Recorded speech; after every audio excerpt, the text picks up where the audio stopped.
The gladiators go head-to-head in their final battle in 25 minutes. New blow to Hague as Tory MP defects to Labour. Father and son die in flying lesson tragedy. And in sport, York scores twice as United go back to the top.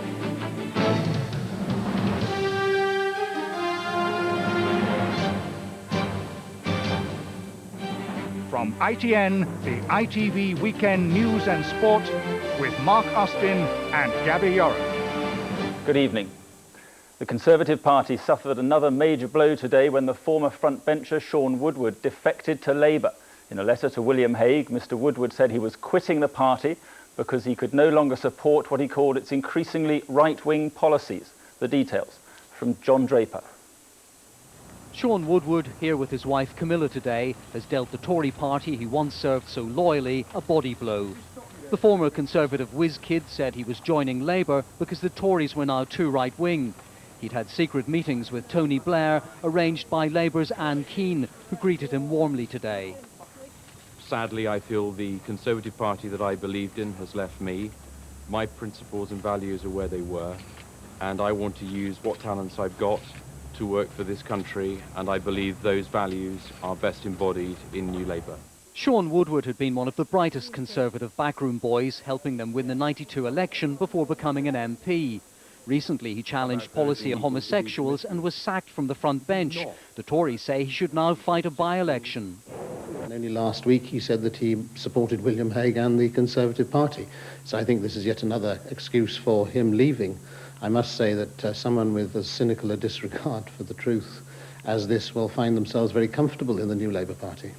Right across the Conservative Party, the knives are out for Mr Woodward. Many say that for a man who spent so much of his time here at Conservative Central Office, attacking and campaigning against Labour, now to join that party, they say shows a lack of principle. His constituency was stunned.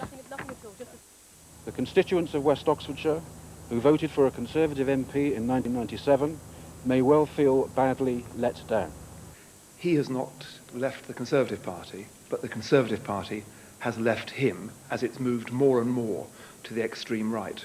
For William Hague, the defection following the Jeffrey Archer scandal leaves his party in its worst shape since the election. John Draper, ITN. Well, live now to our political editor, Michael Brunson. Michael, resignation is one thing, joining Labour quite another. How surprised are you by this? Well, I have to give you a yes and no answer to that, I'm afraid. I'm not too surprised because it was clear that things were not going at all well between Shaun Woodward and the leadership, as you mentioned, over the issue of homosexuality. But I am surprised that he's jumped straight across the floor of the House of Commons and is now seeking to take the Labour whip and to join the Labour Party. Remember, this is the man who was such a trusted Tory that he was running John Major's 1992 victorious election campaign. This was a real insider, trusted with the innermost secrets of the way the Tory party ran. And so that is the greatest surprise, I think, that he should have gone straight ahead. Incidentally, though, it seems tonight that we're seeing some signs of great nervousness on the left of the Conservative Party. The Tory Reform Group, for example, has put out a statement in which it basically says, well, we can understand why Mr Woodward has done this, and we think moves need to be taken to stop the party from committing what they call collective suicide. It's one of the reasons, incidentally, why William Hague, in a fairly typical fashion now after these sorts of troubles, is cracking the whip very hard, is stamping his foot very hard indeed. He's written a quite vitriolic reply to Mr Woodward tonight, basically accusing him of being a careerist, and his statement ends, "That's an attitude of which I am determined to rid our party, a process to which you at least have now contributed." In other words, I'm jolly glad, Mr Woodward, you've got out of our party. So how seriously does this undermine William Hague's position as leader? Well, I think the real problem here is that we are seeing the absolute end of the traditional broad church of the Conservative Party. The Conservative Party in the past has always been able to take, you know, quite a variation around the core central beliefs, and particularly on this issue of homosexuality, which is traditionally the subject of a free vote. The coup for Labour is that Shaun Woodward has said, I don't want anything that this building represents, I want Labour's middle way, and he's gone straight for it. Thank you, Michael.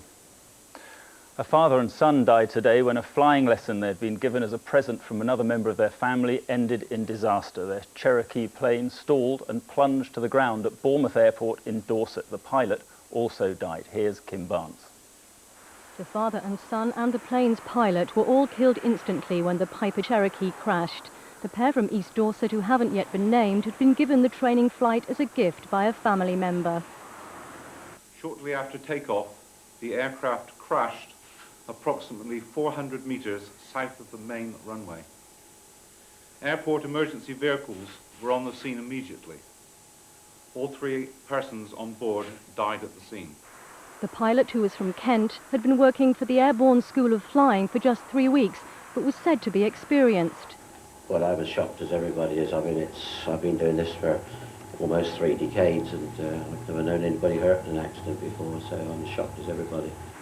The plane had taken off normally for what should have been a 40-minute flight, but eyewitnesses say it banked steeply just seconds later before crashing close to a main road next to the airport. The Air Accident Investigation Bureau has launched a full inquiry into the crash. Kim Barnes, ITN. The government is being accused today of making a U-turn in its policy on cars. The Transport Minister, Lord MacDonald, said he would concentrate on reducing pollution and making cars more affordable.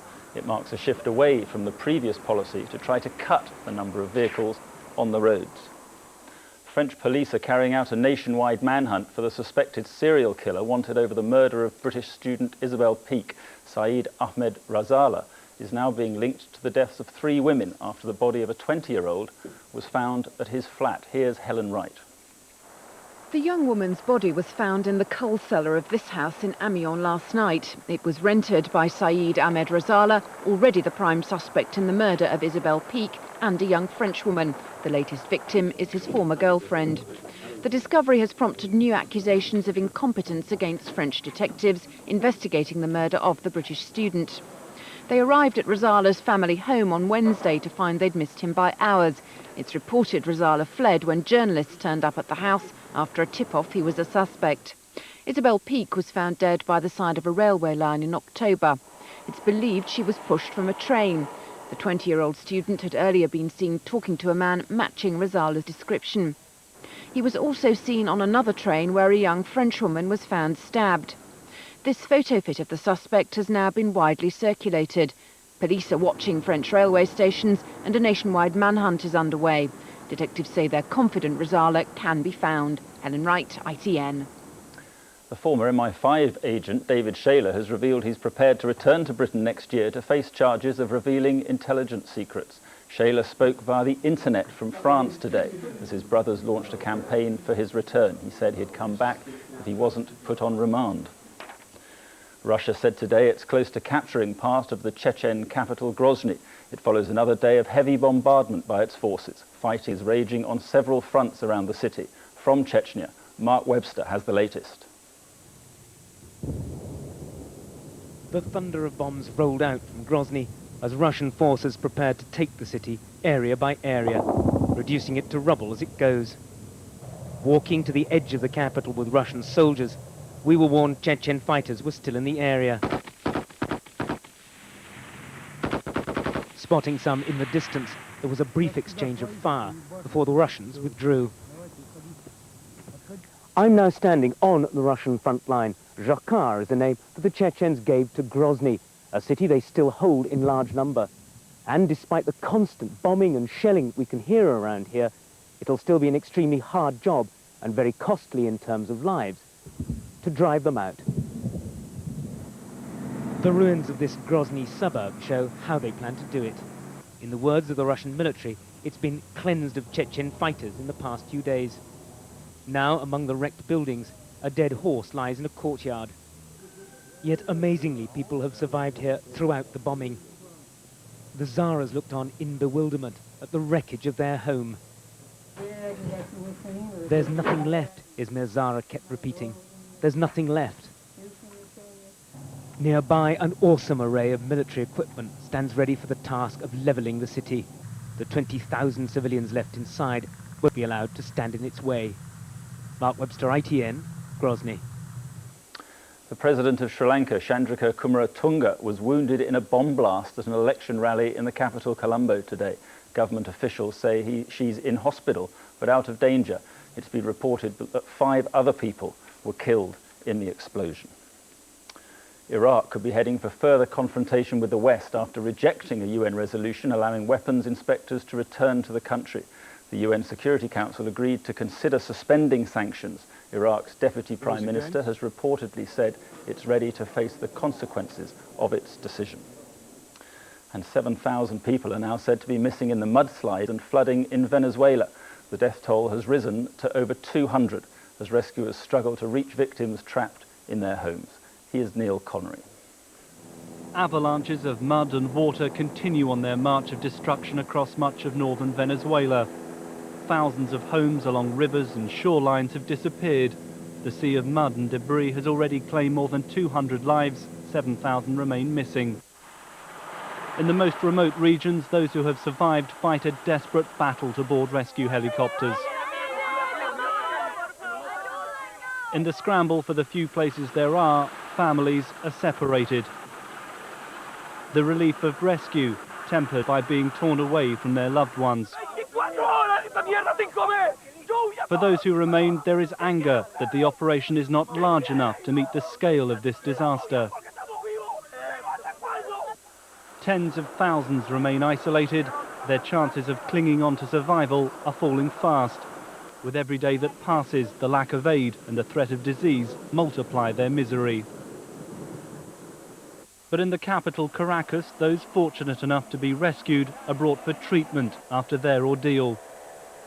The death and injury toll are growing fast. For those reunited, the relief is overwhelming. Neil Connery, ITN. Sport now, and a full programme in the Premiership and another hatful for Manchester United, Gabby. Yes, indeed. So let's have a look in detail at 3 of today's top games. Man United are top of the Premiership tonight after a 4-2 win over West Ham at Upton Park. Dwight Yorke opened the scoring for Man United after just 9 minutes. He later got a second. Ryan Giggs also scored twice, his second from the penalty spot. Paolo Di Canio got 2 back for the Hammers. Arsenal had to share the spoils at Highbury in a 1-1 draw with Wimbledon. Carl Cork put Wimbledon ahead after just 7 minutes. Thierry Henry equalised for Arsenal, but they had to wait 54 minutes to get on the score sheet. Canu later squandered a few great chances to grab the Gunners a winner. In Scotland, the leaders Rangers had a 5-1 victory away to Motherwell. Andre Konchelskis got Rangers first and fifth. Lorenzo Amoruso scored the second after 34 minutes. And Billy Dodds made it 3-0 just before half-time. Then just after half-time, he grabbed a second, Rangers fourth. Now with a check on the results in the top English and Scottish divisions, here's Chris St. Valerie. And we start this afternoon with the FA Carling Premiership. Arsenal 1, Wimbledon 1. Aston Villa 2, Sheffield Wednesday 1. Bradford 2, Newcastle 0. Leicester 0, Derby 1. Liverpool 2, Coventry 0. Middlesbrough 2, Tottenham 1. Sunderland 2, Southampton 0. Watford 1, Everton 3. West Ham 2, Manchester United 4.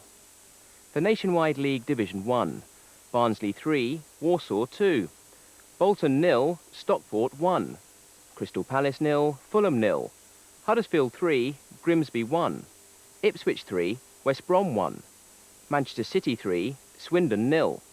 Nottingham Forest 1, Crewe 0. Portsmouth 0, Port Vale 0. QPR 0, Charlton 0. Bank of Scotland's Scottish Premier League. Celtic 4, Dundee United 1. The match between Dundee and Aberdeen was postponed. Kilmarnock 1, St Johnstone 2. And finally Motherwell 1, Rangers 5.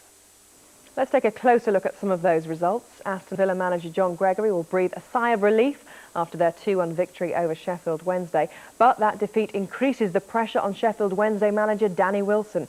Michael Owen scored his first goal at Anfield since February to help Liverpool in their victory over Coventry. Sunderland keep up the pressure on the top of the table. Kevin Phillips brought his tally for the season up to 18 in their victory over Southampton. Bradford City secured only their second home win of the season and a valuable 3 points with a 2-0 victory over Newcastle United. And Brian Robson will breathe a sigh of relief tonight after Middlesbrough's victory over Tottenham Hotspur at the Riverside Stadium. Let's have a look then at the top of the Premiership table. Well, Man United go top this evening after that Upton Park thriller. Leeds, of course, play Chelsea tomorrow. Sunderland and Arsenal swap places. Sunderland really keeping the pressure up on the top of the table. The Gunners only managed a draw, of course, against Wimbledon. Liverpool stay in 5th spot and Middlesbrough move up to 8th.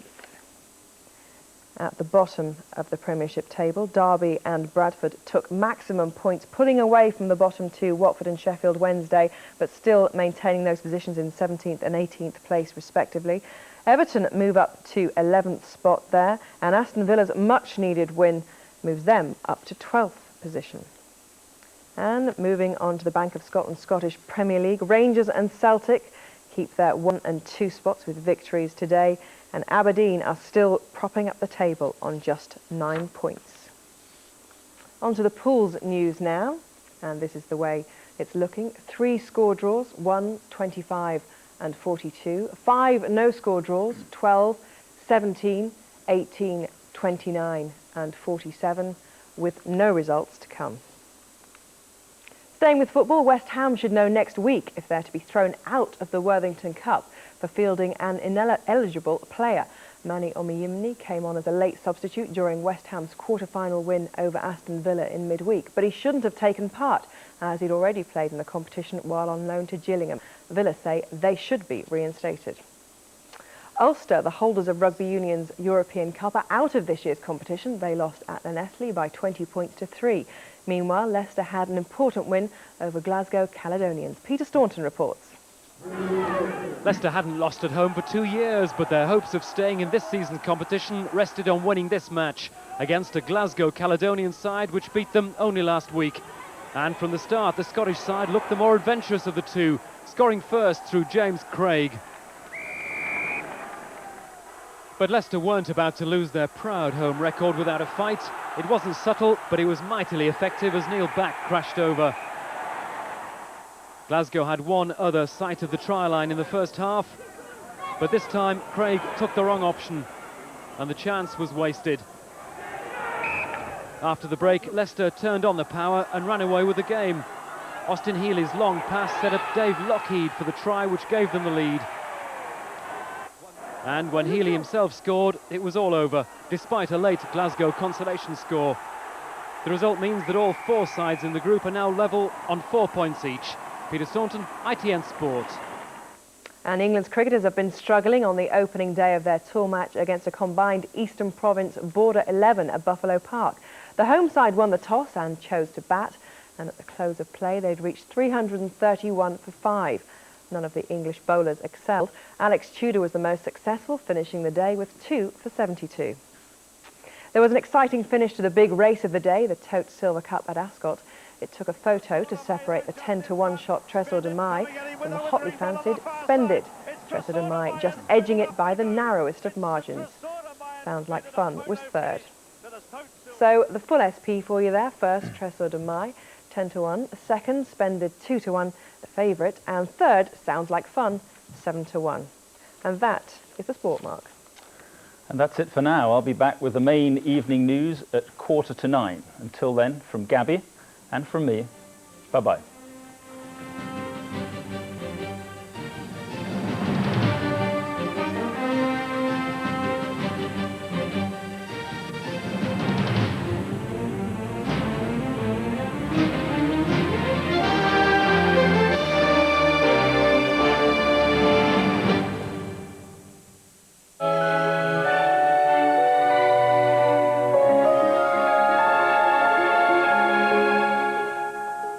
Good evening. Sleet and snow across the southern half of England and Wales through this evening and overnight, a fairly rare event. The whole of Britain bitterly cold tonight, so treacherous conditions to watch out for on the roads. At the moment we have a lot of rain across the south and southwest. It is turning ever more to sleet and snow. As you can see, most of southern England and Wales will see some sleet and snow tonight. It'll be rain by the south coast, but as it all moves away southwards, the bitter weather that's across the rest of Britain will move further south too. So everywhere tonight, the threat of icy roads. Do take great care. Tomorrow morning, not a bad morning really. The mist and cloud gradually lifting, some sunny spells, wintry showers in the north and the east, but a bitterly cold day. Temperatures close to freezing for some. Here's a summary. Power Gen. Power, whatever the weather.